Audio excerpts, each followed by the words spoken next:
Hello sir, बात करते हैं आईडीबीआई बैंक लिमिटेड की।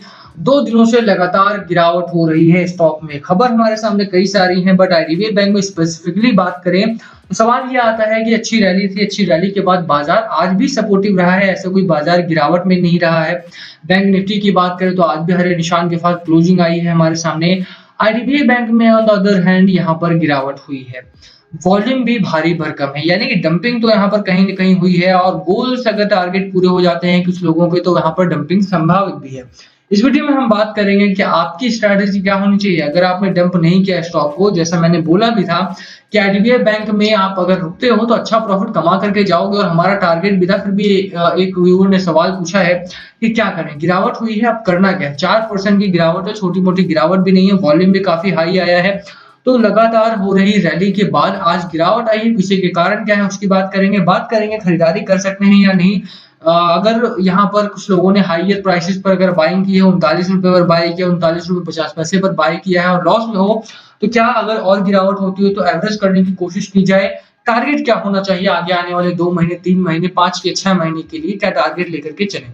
सब कुछ बात करेंगे हम डिटेल में। चलिए शुरू करते हैं, बट उससे पहले अगर आप चैनल पे नए हो तो प्लीज चैनल को सब्सक्राइब कर दो और हिट दैट बेल आइकन ताकि आपको नोटिफिकेशन मिल सके। चलिए स्टार्ट करते हैं। सबसे पहले बात करें आईडीबीआई बैंक में गिरावट क्यों हुई, क्योंकि वही एक सवाल आता है हमारे सामने कि अच्छी रैली में था स्टॉक, उसके बाद गिरावट की संभावना क्यों बन रही है यहाँ पर। तो जो गिरावट का सबसे बड़ा कारण है, देखो होता क्या है कि 2 से 3 दिनों की अच्छी रैली थी हमारे सामने, और ऐसा होना तय भी था कि देखो यार होता क्या है कि लगातार तो रैली रहेगी नहीं, हमेशा तो ऐसा कोई स्टॉक नहीं होता है जो हमेशा ऊपर ही जाता रहे, गिरावट में ना आए। और अगर बात आईडीबीआई की कर रहे हैं हम, तो ऐसा बिल्कुल भी आप एक्सपेक्ट करके नहीं कर सकते हो। जैसे मैंने पहले भी बोला था कि एक ऐसा डिस्ट्रेस स्टॉक है हमारा ये स्टॉक, जहां पर अगर अच्छी रैली आएगी तो वहां पर लोग बिकवाली करने भी आएंगे। तो वो एक माइंडसेट तो अभी भी बना हुआ है कि पता नहीं कब गिर जाएगा स्टॉक, और इसीलिए थोड़ा बहुत प्रॉफिट आता है 5% 6% का, लोग निकाल देते हैं स्टॉक। तो पहला रीजन तो वो आ जाता है हमारा। दूसरा ये है कि आप देखोगे तो यहाँ पर ओवरबॉट जोन के करीब था स्टॉक हमारा। ऑलरेडी ये जो कैंडल बनी थी वो बोलिंजर बैंड से काफी आउट ऑफ बोलिंजर बैंड थी, और यही एक बड़ा कारण होता है जब भी बोलिंजर बैंड के ऊपर की ग्रोथ होती है। मैं हमेशा कहता हूँ कि यहाँ पर 2 से 3% की गिरावट संभावित है। यहाँ पर आरएसआई भी देखोगे तो हमारा ये ओवरबॉट जोन में टच कर चुका था, और यही एक बड़ा कारण रहा है। हालांकि देखो गिरावट के कारण बहुत सारे हैं, ये 2 रीजन हो गए। तीसरा रीजन हमारा बाजार भी है। बाजार में आईडीबीआई बैंक को लेकर के कई सारी अफवाहें फैली थी पिछले दिनों, और उतना ही नहीं, उसको तो खैर छोड़ भी दिया जाए अगर, तो यहाँ पर बाजार में कोविड का डर भी बहुत तेजी से बढ़ा है पिछले 2 से 3 दिनों में, और ये कारण भी है जिसने जो प्रॉफिटेबल स्टॉक्स थे उनमें बिकवाली हुई है हमारे यहाँ पर।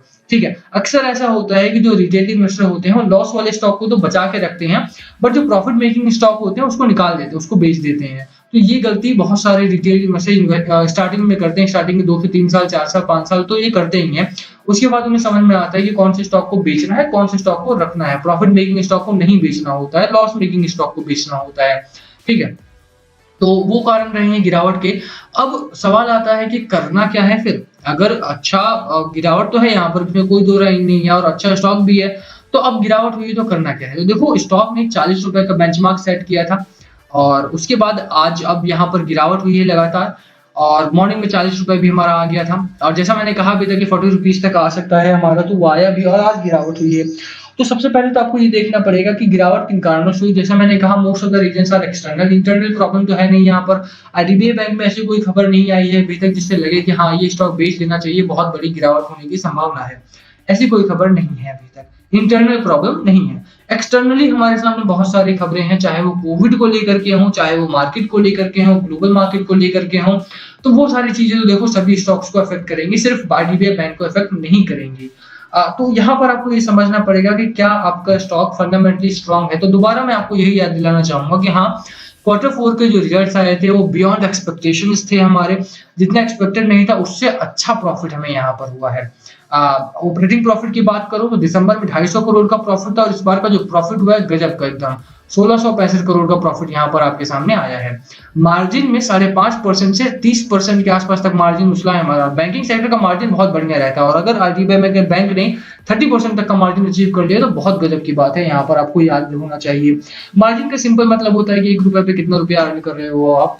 तो वो हमारा मार्जिन होता है। तो मार्जिन बहुत बेहतरीन आया है हमारा। तो कहीं न कहीं कॉस्ट में भी कंपनी ने अपने आप को कंट्रोल किया है। After coming out of the PCA list company ने, बैंक ने अपने आप को बहुत ट्रांसफॉर्म किया। रेशियोज़ काफ़ी सुधरे हैं, फंडामेंटल्स काफ़ी सुधरे हैं, फाइनेंशियल सिचुएशन काफ़ी सुधरी है लगातार, और यही एक अच्छी बैंक की, अच्छी स्टॉक की निशानी भी होती है। आईडीबीआई बैंक ने लगातार अपने आप को ट्रांसफॉर्म किया है।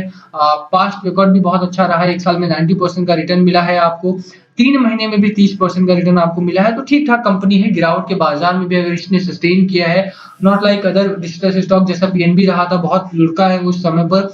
और भी जो बंधन बैंक देख लीजिए, 370 पहुँच रहा था, 380 पहुँच रहा था, बट दोबारा से 300 तक लुढ़क गया हमारा स्टॉक। तो जो डिस्ट्रेस्ड स्टॉक रहे हैं, जो आईडीबीआई की तरह परफॉर्मेंस में रहे हैं, और वो जब बाहर आए हैं तो उनकी performance compare to this bank बहुत ही पुअर रही है। आईडीबीआई बैंक ने एक अच्छी परफॉर्मेंस दिखाई है। तो विद और विदाउट प्राइवेटाइजेशन भी मैंने अच्छे रिकॉर्ड्स आपको दिए थे, अच्छे टारगेट दिए थे, और वो अचीव भी होंगे। ये 2-4 दिनों की गिरावट में परेशान नहीं होना चाहिए। अच्छे फंडामेंटल्स, अच्छे टेक्निकल्स हैं, और उसमें ही आपको बने रहना चाहिए। चार्ट पैटर्न हमारा काफी बढ़िया है। अभी भी स्टॉक की अगर हम बात करें तो मैकडी हमारा स्ट्रांगली बुलिश जोन में बना हुआ है। हिस्टोग्राम हमारे अपर साइड पे बन रहे हैं। लोअर साइड पर 37.55 पैसे का सपोर्ट लेकर के आप रुके रहिए बाजार में। इतनी जल्दी क्या है निकलने की, है ना? तो बने रहिए, बेचना नहीं है स्टॉक को। देखो गिरावट तो संभावना, मैंने पहले भी कहा था कि रिस्की इन्वेस्टमेंट तो है, और इन्वेस्टमेंट के लिए मैंने बोला भी था कि नॉट मोर देन 5% या 10% आपको नहीं इन्वेस्ट करना है, बट स्टिल स्टॉक बुरा नहीं है। अब यहाँ पे थोड़ा सा कंसोलिडेट जरूर हुआ है, और अब दोबारा से यहाँ पर अच्छी जर्नी के लिए रेडी हो जाएगा। बोलिंजर बैंड के अंदर आ चुका है स्टॉक हमारा, अच्छी जर्नी के लिए दोबारा रेडी हो जाएगा। अच्छी रैली आप देखेंगे कि नेक्स्ट वीक में एक अच्छी रैली आपके लिए सामने आएगी। 42.25 पैसे का हमारा पहला टारगेट होने वाला है। मुझे लगता है कि नेक्स्ट वीक में 42.25 पैसे आता हुआ देखने को मिलेगा हमें। अच्छी रैली आज भी बरकरार रहने वाली थी हमारी, बट क्योंकि ये ग्रोथ बहुत तेजी से हुई थी, बहुत तेजी से बहुत वॉल्यूम आया, और इस वजह से स्पाइक किया है। बट यहाँ पे कंसोलिडेशन जरूर आया है। डरना नहीं है, होल्ड करना है स्टॉक को। होल्ड करते हो तो आने वाले दिनों में अच्छा स्ट्रॉन्ग मोमेंटम बनेगा, और दोबारा से एक अच्छी रैली के साथ अच्छा प्रॉफिट आप कमा करके जाओगे। बेचना नहीं है स्टॉक को, ठीक है? बात करें बाजार के ही साथ साथ में, तो देखो बाजार में इस समय पर कोई बहुत अच्छी खबरें नहीं है। बाजार में अच्छी खबरें इसलिए नहीं है क्योंकि यार देखो, कोविड का जो सिचुएशन है इंडिया में वो बहुत ही खराब होती जा रही है। 4 लाख से ज्यादा केसेस आ रहे हैं डेली में, और ये नंबर्स अभी भी पीक पर नहीं है। मिड मई तक पीक में आने की संभावना है हमारे सामने। तब तक 7 से 8 लाख केसेस जैसा डॉक्टर्स बता रहे हैं आने की संभावना है, और वैसी सिचुएशन में बहुत हालात खराब होने के चांसेस बन रहे हैं। थोड़ा सा संभल के रहो। गवर्नमेंट मशीनरी कहीं न कहीं फेल हुई है, चाहे स्टेट गवर्नमेंट हो, चाहे सेंट्रल गवर्नमेंट हो। कहीं न कहीं फेल होते हुए देखने को मिले हैं, चाहे ऑक्सीजन के फ्रंट पर हो, हेल्थ केयर सेंटर के फ्रंट पर हो। कहीं न कहीं हम भी फेल हुए हैं एज़ अ सिटीजन, कि हमने डिमांड नहीं की उन चीज़ों की जो ज़रूरी थी। हमने उन चीज़ों की डिमांड की जो सुपरफिशियल थी, जो उन लोगों ने भाषणों में बोला, हमने उसकी डिमांड की। तो कहीं न कहीं हम भी फेल हुए हैं। तो हालाँकि वो पॉलिटिकल इश्यूज़ हो जाते हैं, उनमें हम नहीं जाएँगे। बट हाँ, अगर मार्केट के तौर पे देखें, इन्वेस्टर के तौर पे देखें, तो कोविड अभी इस महीने भी हमें परेशान करने वाला है। थोड़ा-सा सतर्क रहें, सावधान रहें, यही अच्छा होगा आपके लिए, ठीक है? मार्केट में गिरावट हो सकती है, और गिरावट होगी तो फिर आईडीबीआई बैंक जैसे और भी स्टॉक हैं जो लुढ़कते हुए देखने को मिलेंगे। तो संभावना यही है कि बने रहेंगे तो अच्छा प्रॉफिट कमाएँगे, चाहे गिरावट हो, चाहे उछाल आए। फंडामेंटली स्ट्रॉन्ग स्टॉक आपने चुन लिया है तो बने रहो, बेचना नहीं है। एफआईआई, डीआईआई के फ्रंट पे कोई बहुत बड़े चेंजेस नहीं है। अब तक डीआईआई खरीदारी कर रहे थे, एफआईआई बेच रहे थे। अब एफआईआई 2 दिनों से खरीद रहे हैं, और डीआईआई बेच रहे हैं। तो 632 करोड़ का माल यहाँ पर डीआईआई ने डंप किया, एफआईआई ने 1200 करोड़ का माल खरीदा है। तो कहीं न कहीं वही सिचुएशन घूम फिर के आ रही है। मार्केट सस्टेन कर रहा है, न्यूट्रल जोन में है, इतना ही काफी है। तो मैंने आपको दोनों लेवल्स बता दिए, डाउन साइड की भी, अपर साइड की भी। होल्ड करने की मेरी सलाह है। खरीदारी करें तो सिर्फ लॉन्ग टर्म के लिए करना, not more than 5% of your total capital to be invested in this stock, and बने रहेंगे तो ही अच्छा रहेगा। यही मेरी सलाह रहेगी। बाकी लास्ट कॉल आपका होना चाहिए, बाय करना है, सेल करना है या होल्ड करना है। क्या है आपकी स्ट्रेटजी, क्या है आपका plan, please comment below. And video यहीं खत्म करते हैं। पसंद आई हो तो लाइक कर देना, चैनल पे नए हो तो सब्सक्राइब किए बिना मत जाना। Thank you for watching and please comment below. अगर कुछ पूछना है तो हम सभी का आंसर रिप्लाई करने की कोशिश करेंगे।